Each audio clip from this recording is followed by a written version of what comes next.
Well, good afternoon, everyone, and welcome to our Honor, Courage, and Commitment Luncheon. Good afternoon, our Superintendent, Admiral Carter, our Commandant, Captain Chadwick, Rear Admiral Mike Manzanier, welcome. Manazer, excuse me. Nasty. Major General John Whistler and Major General John Sattler and guest speaker, Mr. Bill Kraus, welcome. My name is Rear Admiral Bluesbaker, and I serve here as the Director of Influencer Development at the Stockdale Center for Ethical Leadership. So on behalf of the Director of the Stockdale Center, Colonel Art Athens, I'd like to welcome you to the Honor, Courage, and Commitment Luncheon. The Stockdale Center's mission is to empower leaders to make courageous ethical decisions, and we envision that this luncheon that you're at today is actually going to contribute to that particular part of the mission. And we designed this seminar series, which you're at, to accomplish four objectives. The first objective is to provide a unique and somewhat hospitable and enjoyable venue where you can listen as people address core issues of honor and courage and commitment. And they're going to bring diverse professional backgrounds as they talk to us about this. The second goal is to have you here nominated by your supervisors and nominated by your company officers for this luncheon. And this selection process kind of narrows the amount of attendees here. So the goal is to make it a smaller group. And we want to have a smaller group to invite you as not only listeners but participants in what we're doing today. We want you to think about engaging in purposeful dialogue with our speaker and with one another at each table. And the third reason we get together is to invite not only midshipmen but faculty and staff and coaches to get together to encourage interaction with one another at your table, because you together are key elements of the Naval Academy community and essential for the mission to move forward. And finally, we want to send you off back to class, back to wherever you're going to go. We want to send you off full. We want to send you off happy. We're going to give you cookies before you leave. You haven't had one yet. But we want you to not only be full, but we want you to be inspired. We want you to be kind of invigorated, instructed, challenged, be prepared to courageously lead as you move forward from here. And not only just lead, but lead in that extraordinary manner that you're gifted to do. This lunchtime series that we have is made possible through the generous gifts of Dr. and Mrs. Ernst Volgenau. And Dr. Volgenau he's a 1955 graduate of the Naval Academy. He's a former Air Force officer. He helped develop space boosters and satellites and computer systems, and he taught in the field of astronautics. He's the founder of SRA International Incorporated. It's an information technology firm of around 6,000 people, listed on the New York Stock Exchange from 2001 to 2011, and then combined with several divisions of Computer Science Corporation to form CSRA. And so 10 years in a row, SRA was listed in Fortune magazine as one of the 100 best places to work in the United States. His wife, Sarah Volgenau, is a 1957 graduate of Morehead State University, taught in elementary schools for several years, and Dr. and Mrs. Volgenau have 3 married daughters and 9 grandchildren. So we're very grateful for Dr. and Mrs. Volgenau's gift of giving us support for this program. We've really been honored today by having as our guest Mr. Bill Kraus. And 9 years ago, Mr. Kraus, along with his friend Steve Newton, or better known as Newt, they bonded together over a really innovative idea. And together they came up with a mission. And the mission was to honor America's military and police officers and firefighters and first responders. Mr. Kraus was a former vice president of marketing for Under Armour. And Mr. Newton, he was a regional vice president with Outback Steakhouse. And together they came up with this idea for this mission, and their design for that was to have what you just experienced, some mission barbecue. Mr. Kraus is committed to this nation. It's interesting to note that I don't know another place in America that is a restaurant that shuts down for 2 minutes at noon. The kitchen stops working. The restaurants throughout America make this announcement They play the National Anthem and everything stops for that 2-minute period. And Mr. Kraus, you're quoted as saying that the best 2 minutes of the day are when the registers are not ringing. I hear people singing. They want to feel better about their country. It's food for the soul every day. I also wish to emphasize that both of Mr. Kraus's sons are Marines, one of whom graduated from the Naval Academy in 2017. So, Mr. Kraus, all of us here today are really enjoying the feast on food, but we will enjoy even feasting more as you share a little bit about your passion for those who raise their right hand, for those who serve this nation and our first responders. We also want to hear how does one have commitment like you do to build organizations for purpose? And how do you never lose your ability for able to ask that question, why? That insight that you have, and your focus on asking people about their life. That's a great gift. So we're fortunate to have Mr. Kraus with us this afternoon. So please join in giving Mr. Kraus a very hearty Navy welcome.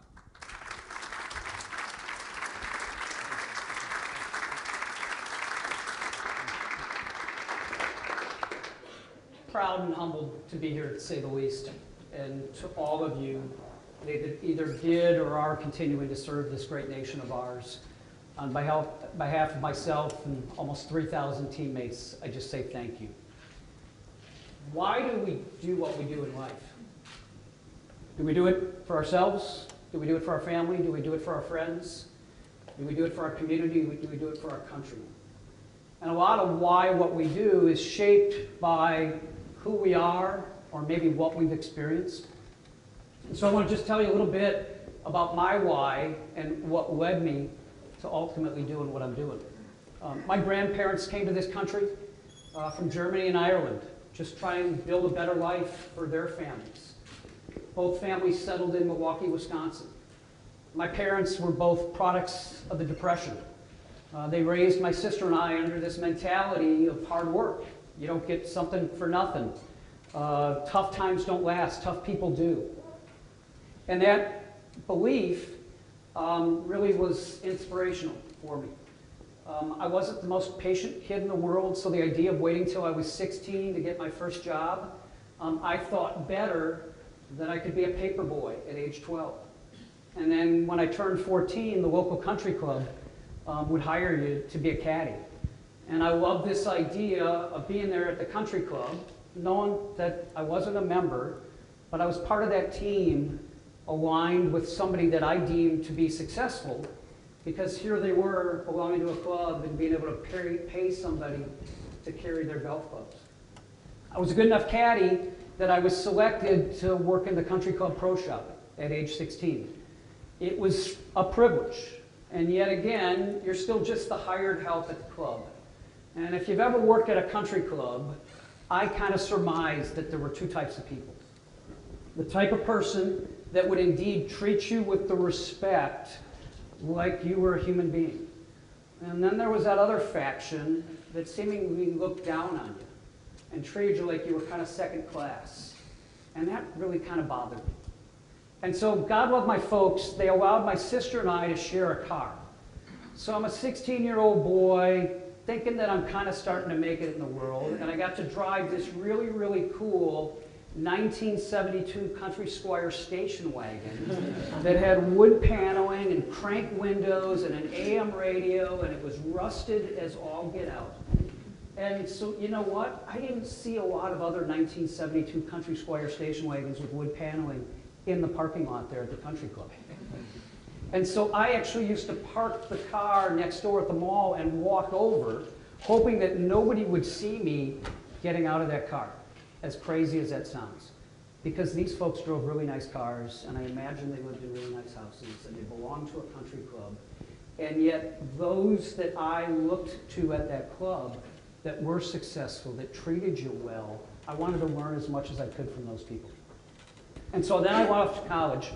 And at that point, it was very clear and understood in our household, my folks would help us as much as they could with the education, but we were going to have to cover the gap of what remained from a tuition standpoint. And then obviously anything in terms of spending money was on us. But that didn't bother me because I'd been working since I was 12. And so I bartended a little bit, and then my life changed. So in school, I loved gym class, I loved recess, and I loved after school. All that other stuff in between, I really had to stay pretty focused on in terms of, because that would be the stuff that my parents would threaten me with and take away from, that if I didn't do well in school or I wasn't nice to my sister, lo and behold, I didn't get to go to practice or I didn't get to play in the games. And so I go off to school, and one of my buddies got hired to run an athletic shoe store. And he asked me if I'd like to come work for him. Well, suddenly, by about day 2, I thought it was the coolest job in the world, because suddenly I could have some status. And as shallow as that sounds, but all of a sudden when you opened up that new pair of shoes or some of the apparel that came into the stores, I could have things that not even the kids at the country club had. And I loved it, because for me, sports was a passion. It was a really easy conversation piece to talk with people about the outcome of a game or who their favorite team or who their favorite athlete was. And it launched me on what became a 25-year journey in the business of sports that culminated in 2001. I met a 28-year-old kid. And this kid was by the name of Kevin Plank, and he had started this tiny little company in Baltimore, Maryland called Under Armour. And Under Armour was not a known commodity. And when I joined the company, there were only about 20 employees. But the makeup of those 20 employees, it was a lot of people that had chips on their shoulders, that were kind of underdogs, that were maybe walk-ons more than they were the scholarship athletes. And we loved what we were able to mold at Under Armour because we felt like it was us against the world. And we were fighting against a pretty formidable foe. They lived out in Beaverton, Oregon. They put a swoosh on their product. Now you'll note that I'll keep that out of my vocabulary because that's a 4-letter word that I try not to use. But you know what? We gave them all they could handle because there was a belief in and amongst that team that our product, our service, and our story of Under Armour could be unmatched by anybody that we were competing with. And it was through that experience, in the time that I was there, 7 years, that we went from 20 employees to 2,000, we went from 10 million to $1 billion, we went from a privately held to a publicly traded company. And I thought life was forever changed for the better. And yet, what I realized during that time period, don't ever confuse your job with your life. And we all get out of balance at times because of our job being really, really busy. But it was during those years at Under Armour, I lost my mother in 06, my father in 07, and my one and only sister in 2009. So in a 36-month period, I lost all of my immediate family. And all those riches that I thought were really important were nothing in comparison to then that loss that I had gone through. And so through that time, I decided I had had enough Under Armour. And it was probably time to move on. And I guess I transitioned in my own right, not necessarily knowing what I wanted to do when I took the Under Armour uniform off. That's all I knew. And yet I probably didn't realize at the time I was probably a little broken mentally, emotionally, physically. And so I started to think, what do I want to do next? And my phone rang. And it was a headhunter out of New York City. And he said, you're a born and raised Milwaukee, Wisconsin kid, aren't you? He said, do you love the Green Bay Packers? I said, I do. He said, how would you like to be the head of sales and marketing for the Green Bay Packers? And I was like, wow. And yet realized that, wow, our oldest son had just graduated college. We had a freshman in high school, and we had an 8th grader. This was home. And I could immediately tell the reaction of my wife was almost of disappointment because she knew she didn't want to stand in the way of ultimately what could be a dream job. And here I was thinking that Under Armour was my destination, but now suddenly I could go be part of my beloved Green Bay Packer organization. And she said, you've got to pursue this. And so Mark Murphy, the president of the Green Bay Packers, flew to Baltimore, Maryland. By the end of that breakfast, he said, I had been told you would be my first-round draft choice. You've done nothing other than convince me. What's it going to take? What's it going to take? So I said, I'd love to fly to Green Bay. I'd love to meet more of the team.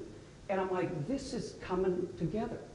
And yet I could still feel there was an anchor at home that didn't necessarily have that same sense of excitement that I did. And yet she said, go. And so I went to Green Bay.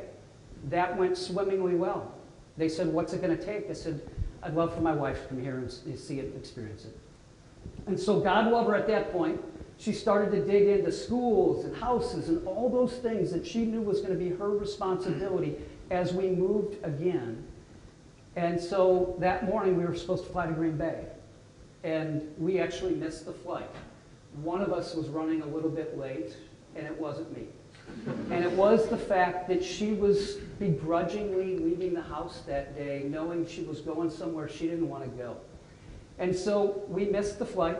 Packers said, no problem, we've already rebooked you. We're going to connect you through Chicago. We flew as far as Chicago. We walked over to the gate, and I looked up at the board. The flight was canceled. And it was right then that that stubborn German that I am realized this is not right for you and your family. You're going to have to think about doing something else. And so I picked up the phone and I called Mark Murphy. And I said, if this had been 5 years before, maybe 5 years from now, I would have been all in and I would have been a great teammate of yours. But I'm going to respectfully decline. And it was one of the hardest things I've ever done. And I hung up the phone, I turned to my wife, I said, if they win the Super Bowl and I could have been wearing a ring, you and I are going to have some issues. And so suddenly I had to think about what was next. I'm not the retiring type. I get energized by just the process of business and the challenge of it every day. And so in 2008, our oldest son enlisted in the Marine Corps. And suddenly my lens got opened wide. I'd never served. I was admittedly probably too selfish to serve at your age. And so your willingness to do what you're doing to each and every one of you, thank you. And so all of a sudden I saw places like Paris Island, South Carolina, and Pensacola, Florida, and Cherry Point, North Carolina, and then he's stationed out at Miramar, and then he deploys, and all these things. And I was like, I have to find my way to serve. And so all of a sudden I started thinking, you know what? Maybe I could feed the troops. And so I'm going to pause right now, and as much as I want to tell you a little bit more about this thing that came to life with Mission BBQ, let me show you a little bit about what it is as well.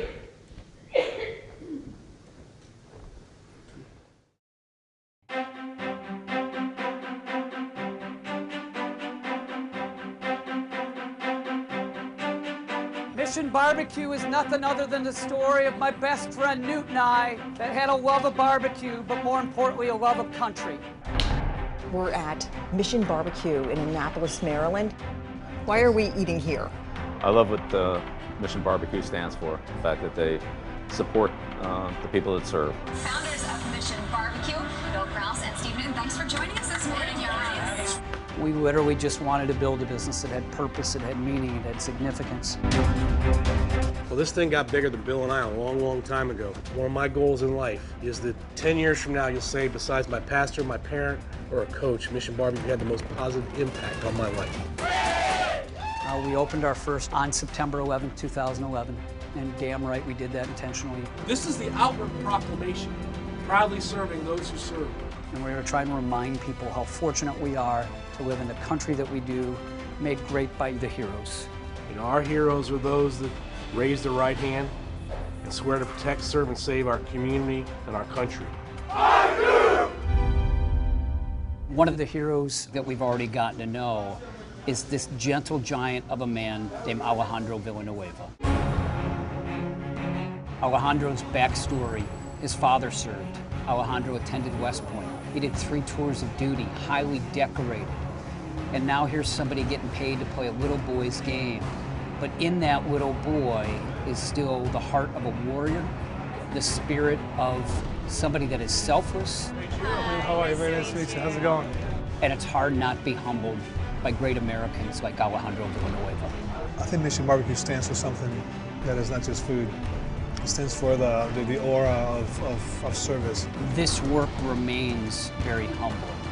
When somebody like Alejandro shares with you the last uniform he wore in combat, you're awestruck that in some way, oh, nice, we have made him feel a certain way and a connection to this brand that he's willing to share something so personal and something that I'm sure he's so proud of. There's not a lot of organizations that are solely dedicated on, honoring these, these servicemen and women. So Mission BBQ stands for something more than just unbelievable food.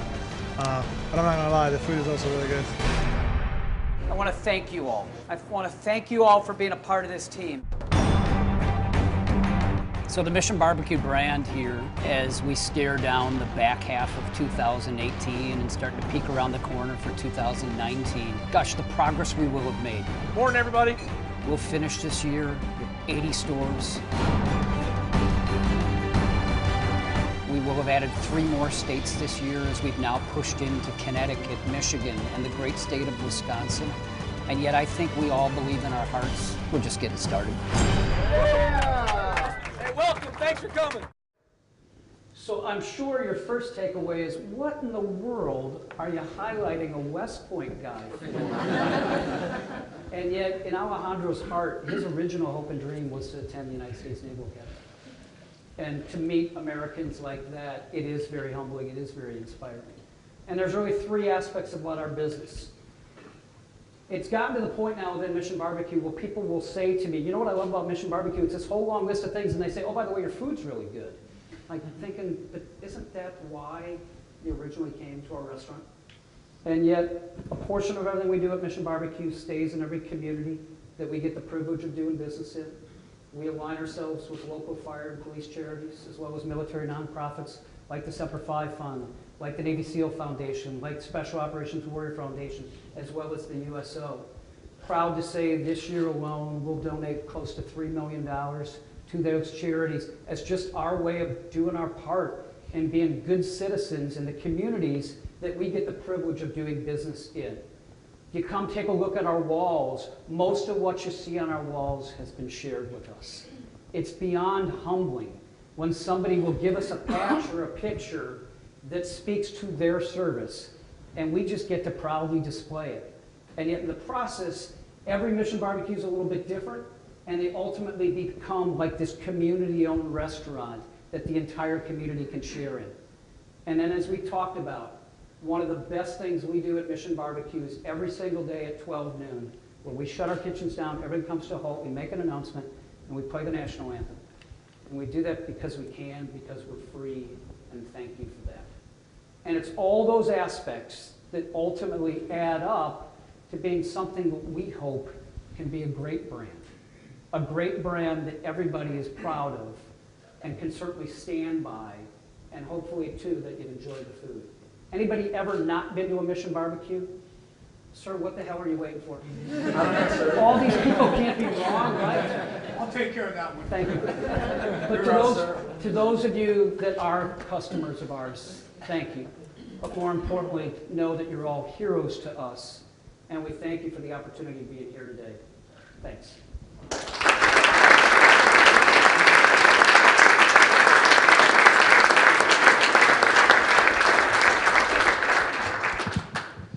One of our commitments is to create an opportunity for this to be a dialogue. So I'm going to be holding a mic, and if you'd raise a hand, I'll get this mic to you so everyone can hear. And Mr. Kraus has agreed to give us a response in some way, shape, or form. Thanks. Here we go. Number 1. Mr. Kraus, I'm curious to know how do you orient your new employees into your company's values? It's the beauty of being a privately held company. We make no apologies that we're patriotic and proud. And we are looking for patriotic and proud people. If you're not, that's okay, but we're probably not the right organization for you. If you're selfless, if you have a servant's heart, if you want to be a part of something much bigger than you are, then come on board. We're going to train you, we're going to give you a heavy dose of it, and we're going to forever remind you that we get the easy job in this entire equation. We get to just serve food and say thanks. Thank you. Yes. Hi, Sean Condon, Electrical Computer Engineering Department. Question is about just your experience, a book Malcolm Gladwell wrote called David and Goliath. It's about advantages often have disadvantages. The disadvantage you had of knowing that you had to pay for things, right? You know, that was a major part of who you are. That was like your why statement. But yet you have children who, they don't necessarily have that same disadvantage, right? That you've been basically a place of kind of comfort, right? And your children didn't grow up in that. And I'm just curious, what are your thoughts about how they've been successful, right? Without that disadvantageous advantage, what did you do? And this is kind of like broader as well, of how do we challenge ourselves enough to be challenged, but not so much that we fail and then we fall back into, you know, like not doing anything. Thank you. I'm forever reminded, it's amazing what you learn from your kids about what's important. And the decisions and the direction that our oldest son took helped to shape a lot of ultimately the family's future. And it opened my wife's eyes, my eyes, our hearts to something along those lines. No, you're right, they didn't have to serve, they wanted to serve. And I don't know what it was other than humble beginnings that my wife and I had. We were kids that had a kid, and we kind of grew up with our oldest son. And we both worked opposite hours. We had one car, we lived in the lower half of a duplex. And that's ultimately what built us as a couple, and ultimately probably shaped him. And then obviously the influence that he had on his younger brothers, I could never ultimately thank him enough in terms of that. And it's that never forgetting where you came from. I'm just the caddy from the country club. And that's all I am, and I'm never going to profess to be anything else. I sold t-shirts for a living, now I sell pulled pork. I really don't glamorize it any more than that. And I'm going to forever be humbled by what I get to do versus ultimately what my heroes are willing to do.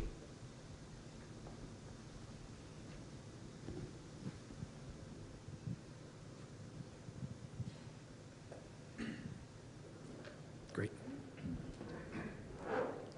Sorry, midshipman second class, Hayden Anderson. And I guess this is more of a thank you than a question, but this just popped into my head. My sponsor mom, when I first got to Annapolis, we were driving through downtown Annapolis and she pointed out Mission BBQ, and she's really active in local politics. And she said, they didn't remove that sign. And I just remembered that you left the sign up from what was, I guess, before a historical Annapolis location and general store. And I just think that that speaks as much as everything else, and it's something so tangible to your service to this community. And so thank you for that. That's something that I think means a lot to a lot of people here, and now by extension of that means a lot to me. So. This decision to open in downtown Annapolis was very emotional. And I know you're not supposed to be emotional in business, you're supposed to be rational always. But the idea of being on the corner of Randall and Dock for hopefully many, many years. And so the history of that building is the Stevens family operated a hardware store there for 53 years. And all I feel like we get to do is the privilege of being in their building. And we just tried to do the right thing for the right reasons. And there was no thought on ever taking their name off that building. That's their building. We just get to occupy it and hopefully make them proud of ultimately the business that's now operating. Take great pride in that before Mrs. Stevens died, she had the opportunity to come in and see what we'd done with it. And her tears spoke volumes to me that she was proud, and we just try and make her proud every day.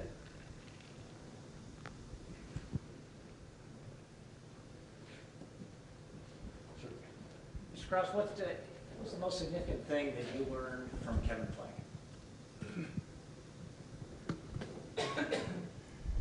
I was just actually with him yesterday. And Kevin, he's got a walk-on mentality. And he's afraid of getting cut every single day. And so he's going to outwork you. And he still has that mentality, though his company is now a $5 billion company. And I could feel it in him yesterday. It was the same Kevin Plank that I met in 2001. He is still inspired to be doing what he's doing. He's focused on hopefully the task at hand and what lies ahead. And he wants to continue to win. And that winner within him is ultimately what led him to having the success that he does. And now I get the privilege, I don't have to be with him every day, but I get to feed him and his teammates a lot. So I guess indirectly I'm still cashing checks for him. But the satisfaction, when I left, the most important thing to me was that Kevin Plank and I would remain friends. Because I think about that opportunity to be on his team and how it forever changed the trajectory of mine and my family's life.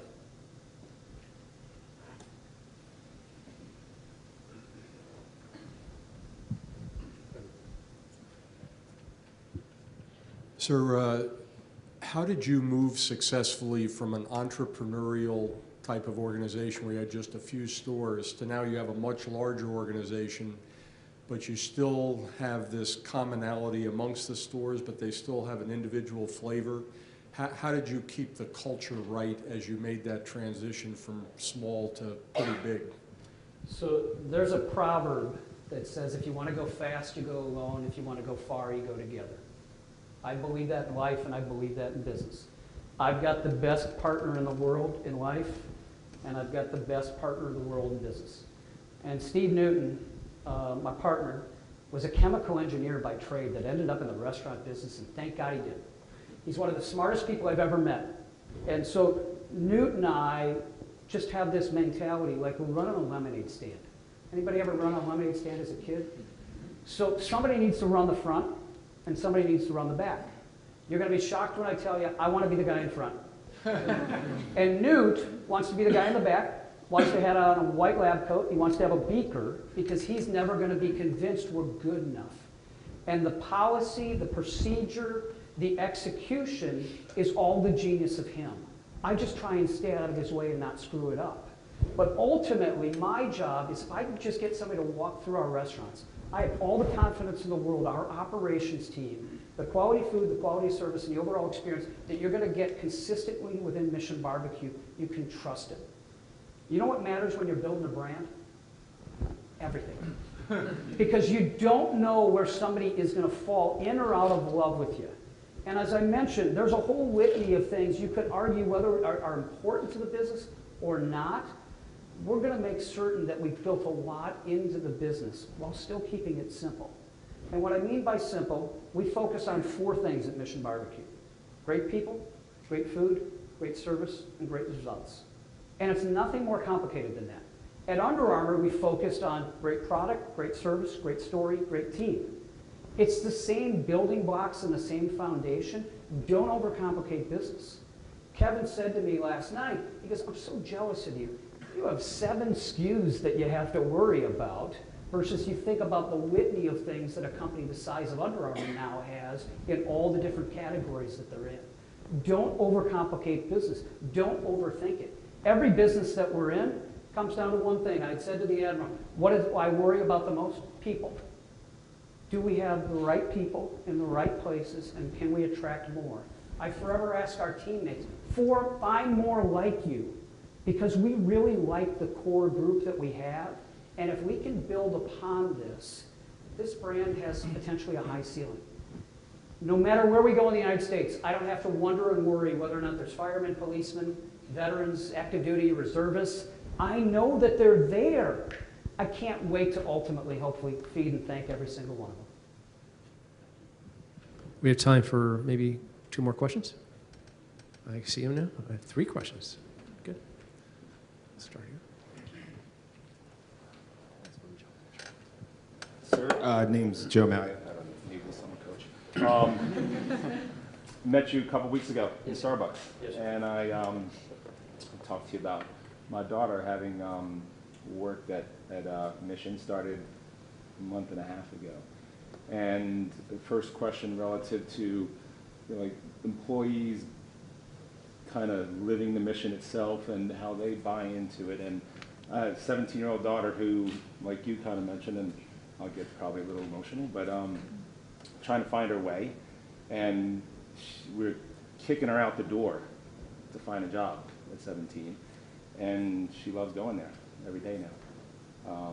And I think it speaks to a process and a belief in something and a company motto that just keeps driving it into their employees. And so thank you for that. And as well, I'm a civilian. I joke that I'm probably the most civilian human being on this campus. But to have the opportunity to work with people who knew what they signed up for when they did is very noble, and I feel much the same as you do. So thank you for sharing your daughter with us. Serving them. Thank you. Thanks. Yes, sir. Yes, sir. My name is Louis Nicolau. I coach Barclay here.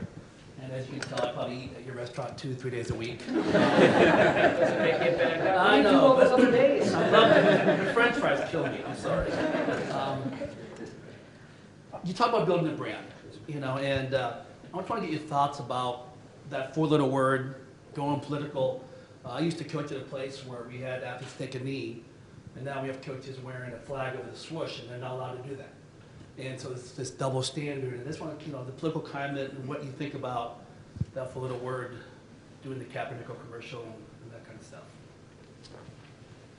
I'll probably choose the words carefully, but they've always been about the individual. I'd prefer to be part of a team, because I believe this whole thing that we all live, it's a team sport. I'd rather align myself with the Alejandro Villanuevas of the world than necessarily the position that they've taken. I respect their decision. We're free, we're safe, thank you for that. So I guess it's that freedom of choice. I choose to have other beliefs. We have a question over here. Sir, Midshipman Bo Kendrick-Holmes, thank you for being with us today. My question is, in your business, you have to make tough decisions. So how do you go about making tough decisions when it comes to Mission BBQ? And what's an example of a tough choice you've had to make with your business? Thanks for the question. Ultimately, you try and take emotion out. And it's hard when there's people involved and there's lives involved that might be impacted or affected. But to ultimately just forever try and do the right thing for the right reason, you'll ultimately, further you get removed from that, realize that it probably was the right decision, as hard as it was in that particular moment. Probably the hardest thing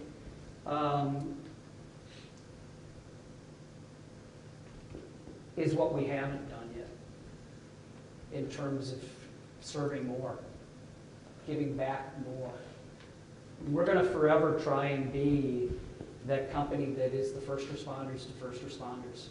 We don't need each other in life when it's easy. We need each other in life when it's hard. And we want to forever step forward and stand alongside in those times of need. And I'll never feel like we can do enough in terms of somehow, in some small way, paying you all back for your service and your sacrifice.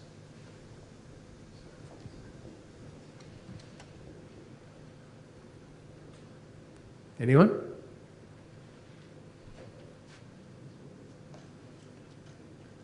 Well, I do have one. Just glad you asked. I have one for you, sir. So we live in a culture as warriors where risk is a very significant part of our decision matrix. And you've shared with us in your journey at times of making appropriate risk criteria, kind of moving through. And as a leader from a different culture than, you know, the warrior culture, and I'm including hopefully coaches and faculty in this whole equation. Can you just share with us, for the midshipmen especially, how should we look at risk? Personal risk and in your culture, team risk. Would you just speak on that for a moment? So when I wound up the whole Under Armour thing, I had this idea about, it wasn't Mission BBQ, it was just the idea of potentially opening a restaurant. And so I went to my financial planner and I said, hey, I think I'm going to get in the restaurant business. And he said, the heck you are. He said, don't you know that 90% of restaurants fail? And I said, yeah, but don't you know that 10% of them succeed wildly? And that's where I want to focus. And ultimately, it was being able to have a partner like Steve, and then just trusting our gut, but we never got too far ahead of ourselves. We opened our first one up in Glen Burnie on September 11, 2011. And if that hadn't worked, we wouldn't be here today. And it wasn't until it was working to the extent that we were comfortable that we opened a second one 14 months later. And so to not get too far ahead, but ultimately the more we continue to believe and the more we continue to be able to find more people and surround ourselves with more proud patriots, the more we started to think this thing has a chance. And yet still to this day, and people tell me all the time, 71 stores in 7 years, my gosh, that's quick. I don't think it's fast enough. Because now I'm beyond worried about the risk as much as focused now more on the opportunity. And I guess I'm that kid that will tell all the mids, dream big dreams. They happen. right? And as long as you believe in yourself and you surround yourself with others that maybe have similar beliefs or similar passions, there's nothing you can't do. One of my favorite movies of all time, it's called The Pursuit of Happiness with Will Smith. And he's down and he's destitute. And at one point he says to his son, don't let anybody ever tell you you can't do anything. And I couldn't believe that anymore. And when I look at you all and what you could potentially do in your futures, as well as shaping our countries and our community, I just say thanks. That's really special. Thank you. Anyone else? On your way out today, I'll remind you to pick up a cup at the table. This cup is part of a shared cup, isn't it? Tell us. So we created this series called the American Heroes Cup. It's a one-time purchase of $3.99. If you bring it back in, you get a 99-cent refill. But more importantly, we take $2 of that initial $3.99 and we donate it back to an organization of just our way of doing good. So when I get excited is when I think about the 5-year plan of Mission BBQ that'll probably take us to close to 200 stores. But more importantly, I look at that line that says charitable contributions. We believe we can contribute somewhere between $25 and $35 million over the next 5 years to organizations that are doing great work and ultimately supporting you all, the heroes. So thank you. Thank you.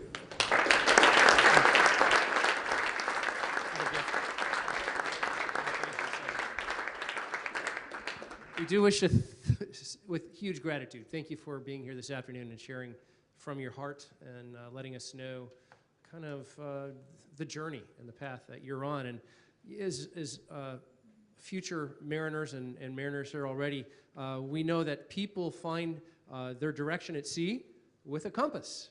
And Stockdale Center and the Naval Academy is committed to supporting not only the nautical compass, but the moral compass. And how do we steer? How do we know what our true north is? So on behalf of the Stockdale Center and the Naval Academy, we'd like to present this as a token of the moral compass, and may that be something that you would enjoy. Please receive that as a token memento of this afternoon. And thank you for your time. So just appreciate speaking and sharing and the video as well. So thank you.